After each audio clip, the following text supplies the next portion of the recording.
This is Mike Wallace with another television portrait from our gallery of colorful people. Throughout the United States, small pockets of intellectuals have become involved in a new and unusual philosophy which would seem to strike at the very roots of our society. The fountainhead of this philosophy is a novelist, Ayn Rand, whose two major works, The Fountainhead and Atlas Shrugged, have been bestsellers. We'll try to find out more about her revolutionary creed and about Miss Rand herself in just a moment. And now to our story. Down through history, various political and philosophical movements have sprung up, but most of them have died. Some, however, like democracy or communism, take hold and affect the entire world. Here in the United States, perhaps the most challenging and unusual new philosophy has been forged by a novelist, Ayn Rand. Miss Rand's point of view is still comparatively unknown in America, but if it ever did take hold, it would revolutionize our lives. And Ayn, to begin with, I wonder if I can ask you to capsulize, I know this is difficult, can I ask you to capsulize your philosophy? What is Randism? First of all, I do not call it Randism, and I don't like that name. I call it objectivism. All right. Meaning a philosophy based on objective reality. Now let me explain it as briefly as I can. First, my philosophy is based on the concept that reality exists as an objective absolute, that man's mind, reason, is his means of perceiving it, and that man needs a rational morality. I am primarily the creator of a new code of morality which has so far been believed impossible, namely a morality not based on faith. On faith? Not on faith, not on arbitrary whim, not on emotion, not on arbitrary edict, mystical or social, but on reason, a morality which can be proved by means of logic, which can be demonstrated to be true and necessary. All right, all right. Now, may I define what my morality is? All right. Because this is merely an introduction. My morality is based on man's life as a standard of value. And since man's mind is his basic means of survival, I hold that if man wants to live on Earth and to live as a human being, he has to hold reason as an absolute, by which I mean that he has to hold reason as his only guide to action, and that he must live by the independent judgment of his own mind, that his highest moral purpose is the achievement of his own happiness, and that he must not force other people nor accept their right to force him, that each man must live as an end in himself and follow his own rational self-interest. May I interrupt now? You may. Because you put this philosophy to work in your novel Atlas Shrugged. That's right. You demonstrate it in human terms in your novel Atlas Shrugged. And let me start by quoting from a review of this novel, Atlas Shrugged, that appeared in Newsweek. It said that you are out to destroy almost every edifice in the contemporary American way of life, our Judeo-Christian religion, our modified government-regulated capitalism, our rule by the majority will. Other reviews have said that you scorn churches and the concept of God. Are these accurate criticisms? Yes. I agree with the facts, but not the estimate of this criticism. Namely, if I am challenging the base of all these institutions, I'm challenging the moral code of altruism, the precept that man's moral duty is to live for others, that man must sacrifice himself to others, which is the present-day morality. What do you mean by sacrifice himself for others? Now we're getting to the point. One moment. Since I'm challenging the base, I necessarily would challenge the institutions you named, which are a result of that morality. All right. And now what is self-sacrifice? Yes, what is self-sacrifice? You say that you do not like the altruism by which we live. You like a certain kind of Ayn Randist selfishness. I would say that I don't like is too weak a word. I consider it evil. And self-sacrifice is the precept that man needs to serve others. in order to justify his existence, that his moral duty is to serve others. That is what most people believe today. Well, yes, we're taught to feel concerned for our fellow man, to feel responsible for his welfare, to feel that we are, as religious people might put it, children under God and responsible one for the other. Now, why do you rebel? What's wrong with this philosophy? But that is what, in fact, makes man a sacrificial animal. That man must work for others, concern himself with others, or be responsible for them. That is the role of a sacrificial object. I say that man is entitled to his own happiness and that he must achieve it himself, but that he cannot demand that others give up their lives to make him happy. Ayn Rand. And nor should he wish to sacrifice himself for the happiness of others. I hold that man should have self-esteem. And cannot man have self-esteem if he loves his fellow man? What's wrong with loving your fellow man? Christ, every important moral leader in man's history, has taught us that we should love one another. Why, then, is this kind of love, in your mind, immoral? It is immoral if it is a love placed above oneself. It is more than immoral, it's impossible. Because when you are asked to love everybody indiscriminately, that is, to love people without any standard, to love them regardless of the fact of whether they have any value or virtue, you are asked to love nobody. But in a sense, in your book, you talk about love as if it were a business deal of some kind. Isn't the essence of love that it is above self-interest? Well, let me make it concrete for you. What would it mean to have love above self-interest? It would mean, for instance, that a husband would tell his wife, if he were moral, according to the conventional morality, that I am marrying you just for your own sake. I have no personal interest in it, but I am so unselfish that I am marrying you only for your own good. Well, should husbands and wives Would tally any up? woman like that? Should husbands and wives, Ayn, tally up at the end of the day and say, well, now, wait a minute. I love her if she's done enough for me today, or she loves me if I have properly performed my functions? No, you misunderstood me. That is not how love should be treated. I agree with you that it should be treated like a business deal, but every business has to have its own terms and its own kind of currency. And in love, the currency is virtue. You love people not for what you do for them or what they do for you. You love them for the values, the virtues which they have achieved in their own character. You don't love causelessly. You don't love everybody indiscriminately. You love only those who deserve it. And then if a man is weak or a woman is weak, then he is beyond love? He certainly does not deserve it. He certainly is beyond. He can always correct it. Man has free will. If a man wants love, he should correct his weaknesses or his flaws, and he may deserve it.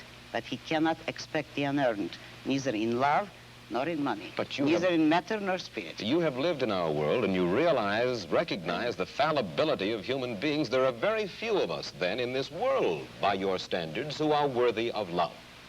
Unfortunately, yes, very few. But it is open to everybody to make themselves worthy of it, and that is all that my morality offers them. If they will a way to make themselves worthy of love, although that's not the primary motive. Let's move ahead. How does your philosophy translate itself into the world of politics? Now, one of the principal achievements of this country in the past 20 years particularly, I think most people agree, is the gradual growth of social protective legislation based on the principle that we are our brother's keepers. How do you feel about the political trends of the United States, the Western world? The way everybody feels, except more consciously. I feel that it is terrible, that you see destruction all around you, and that you are moving toward disaster until and unless all those welfare state conceptions have been reversed and rejected. It is precisely these trends which are bringing the world to disaster, because we are now moving towards complete collectivism or socialism, a system under which everybody is enslaved to everybody. And we are moving that way only because of our altruist morality. Yes, but you say everybody is enslaved to everybody, yet this came about democratically, Ayn. Free people in a free country voted for this kind of government, wanted this kind of legislation. Do you object to the democratic process? I object to the idea that people have the right to vote on everything. The traditional American system was a system based on the idea that majority will prevailed only in public or political affairs, and that it was limited by inalienable individual rights. Therefore, I do not believe that a majority can vote a man's life or property or freedom away from him. Therefore, I do not believe that if a majority votes on any issue, that this makes the issue right. It doesn't. All right. Then how do we arrive at action? How should we arrive at action? By voluntary consent, voluntary cooperation of free men, unforced. And how do our leaders arrive? How do we arrive at our leadership? Who elects? Who appoints? The whole people elects. There is nothing wrong with the democratic process in politics. We arrive at it the way we arrived by the American Constitution as it used to be. By the constitutional process as we had it, people elect officials, but the powers of those officials, the powers of government are strictly limited. They will have no right to initiate force or compulsion against any citizen except a criminal. Those who have initiated force will be punished by force, and that is the only proper function of government. What we would not permit is the government to initiate force against people who have hurt no one, who have not forced anyone. We would not give the government or the majority or any minority the right to take the life or the property of others. That was the original American system. When you say take the property of others, I imagine that you're talking now about taxes. Yes, I am. And you believe that there should be no right by the government to tax. You believe that there should be no such thing as welfare legislation, unemployment compensation, regulation during times of stress, certain kinds of rent controls and things like that. That's right. I'm opposed to all forms of control. I am for an absolute, laissez-faire, free, unregulated economy. Let me put it briefly. I'm for the separation of state and economics, just as we had separation of state and church, which led to peaceful coexistence among different religions after a period of religious wars. So the same applies to economics. If you separate the government from economics, if you do not regulate production and trade, you will have peaceful cooperation and harmony and justice among men. You are certainly enough of a political scientist to know that certain movements spring up in reaction to other movements. The labor movement, for instance, certain social welfare legislation. This did not spring full-blown from somebody's head, out of a vacuum. This was a reaction to certain abuses that were going on. Isn't that true, Ayn?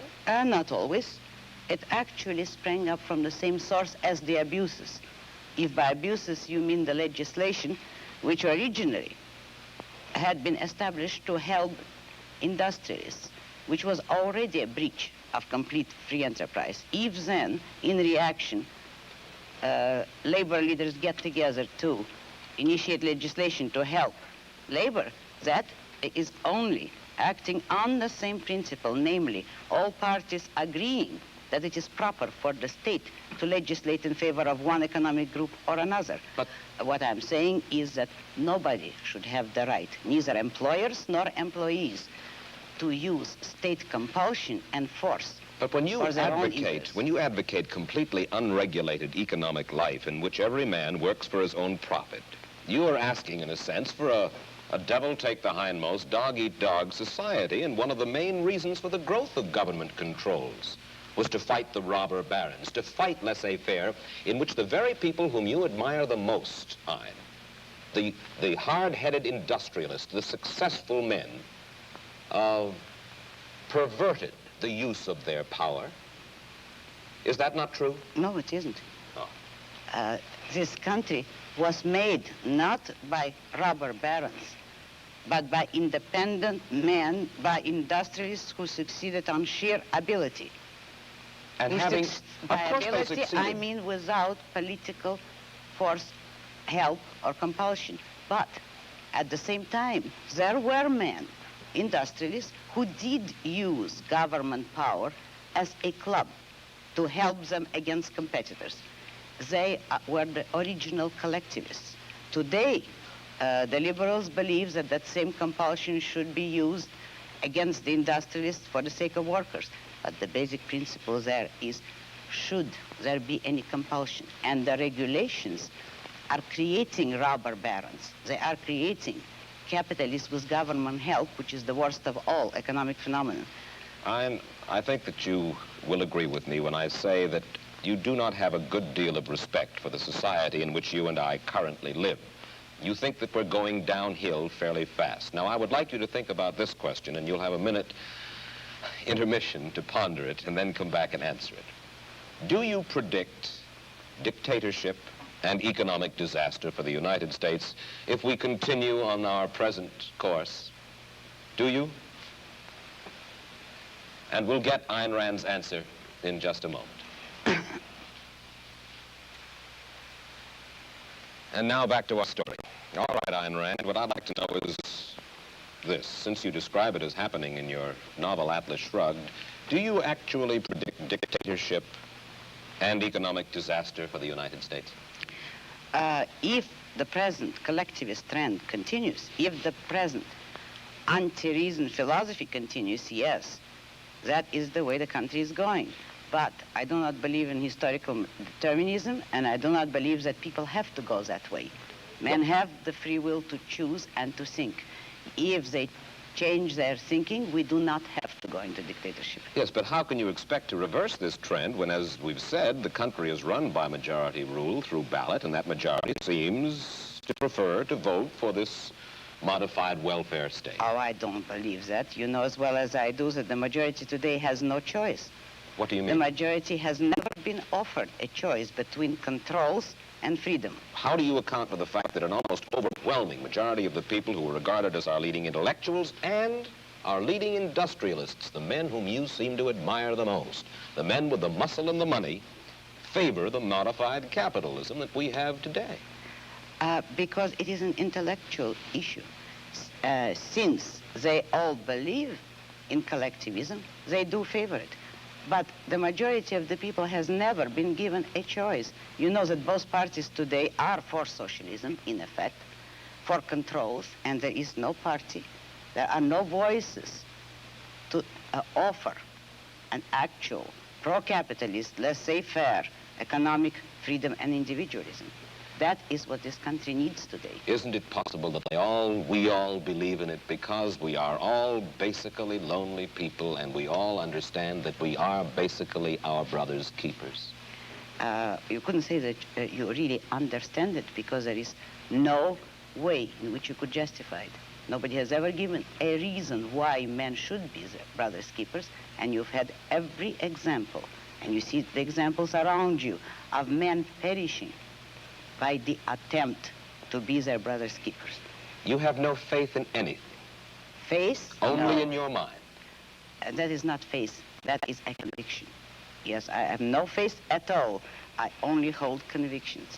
Who are you, Ayn Rand? When I say that, I would like to know just a little bit of your vital statistics. You have an accent which is... Russian. Russian. You were born in Russia? Yes. Came here? Oh, about 30 years ago. And whence did this philosophy of yours come? Out of my own mind, with the sole acknowledgement of a debt to Aristotle, who is the only philosopher that ever influenced me. I devised the rest of my philosophy myself. Your parents, did they die in Russia, or did they come here to the United States? No, I came here alone, and I don't know. I have no way of finding out whether they died or not. You are married? Yes. Your husband, is he an industrialist? No, he's an artist. His name is Frank O'Connor. And he, not the writer? He no, paints. not the writer. And does he live from his painting? He's just beginning to study painting. He was a designer before. Is he supported in his efforts by the state? Most certainly not. He's supported by you for the time being? No, by his own work, actually, in the past. Well, I know. By me, if necessary, but that isn't quite necessary. And there is no contradiction here, in that you help him. No, because you see, I am in love with him selfishly. It it is to my own interest to help him if he ever needed it, I would not call that a sacrifice because I take selfish pleasure in it. Let me put one specific case to you. Suppose under your system of self-sufficiency, one single corporation were to get a stranglehold on a vital product or a raw material, uranium, for instance, which might be vital for the national defense, and then would refuse to sell it to the government. Then what? Under a free system, no one could acquire a monopoly on anything. If you look at economics and economic history, you will discover that all monopolies have been established with government help, with the help of franchises, subsidies, or any kind of government privileges. In free competition, no one could corner the market on a needed product. And let's say there is a deposit. History will support me. There is a deposit of uranium in Nevada. It's the only one in the United States, and that's our only access to that. And for self-defense, we need this. Whereas, let's say, in the Soviet Union, the state is able to command that. And a kind of a strange man of strange beliefs got hold of this uranium and said, I will not sell this uranium to my government. He should not be able to be forced by the government, according to your philosophy, to sell that uranium. But you realize that you are setting up an impossible fantasy. That is, if you're talking of any natural resource that is vitally needed, it could not become vitally needed if it were that scarce. Not scarce to the point where one man could control all of it. So long as, I'm using your example, if a natural resource exists in more than one place in the world, no one man is going to control it. All right, let's take another. How do we build roads, sanitation facilities, hospitals, schools? If the government is not permitted to force, if you will, by vote, taxation, use your word, we have to depend upon the trickle-down theory, upon the noblesse oblige, the largesse. I will answer you by asking you a question. Who pays for all those things? All of us pay for these things. When you admit that you want to take money by force from someone and ask me how are we going to build hospitals or roads, you admit that someone is producing the money, the wealth, that will make those roads possible. Now you have no right to tell the man who produced the wealth in what way you want him to spend it. If you need his money, you can obtain it only by his voluntary consent. And you believe in the eventual goodwill of all human beings, or at least that top echelon of human beings, whom you believe will give willingly. No goodwill is necessary, only self-interest. Only I believe in private roads, private post offices, private schools. When industry breaks down momentarily, and there is unemployment, mass unemployment, we should not be permitted to get unemployment insurance. Social security we do not need. Will depend upon the self-interest of these enlightened industrialists whom you so admire to take care of things when the economy needs a little lubrication and there are millions of people out of work. Study economics. A free economy will not break down. All depressions are caused by government interference. And the cure is always offered so far to take more of the poisons that cause the disaster.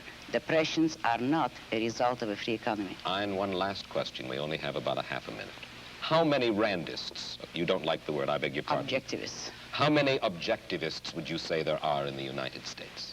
It's hard to estimate, but I can tell you some figures. My best intellectual, Nathaniel Brandon, a young psychologist, is giving a series of lectures on my philosophy in New York. He has received 600 letters of inquiry within the month of January. He's giving these lectures, and the attendance is growing in geometrical proportion. Ayn, I'm sure that you have stimulated a good many people, more people than already have, to read your book, Atlas Shrugged, and The Fountainhead. And I'm equally sure they will be stimulated for the reading, indeed, if they do not agree. Thank you. Thank you very much. I'll be back in a moment with my personal footnote to the story of Ayn Rand. As we said at the outset, if Ayn Rand's ideas were ever to take hold, they would revolutionize the world. And to those who would reject her philosophy, Miss Rand hurls this challenge. She has said, For the past 2,000 years, the world has been dominated by other philosophies. Look around you. Consider the results. We thank Ayn Rand for adding her portrait to our gallery, one of the people other people are interested in. Mike Wallace, goodbye.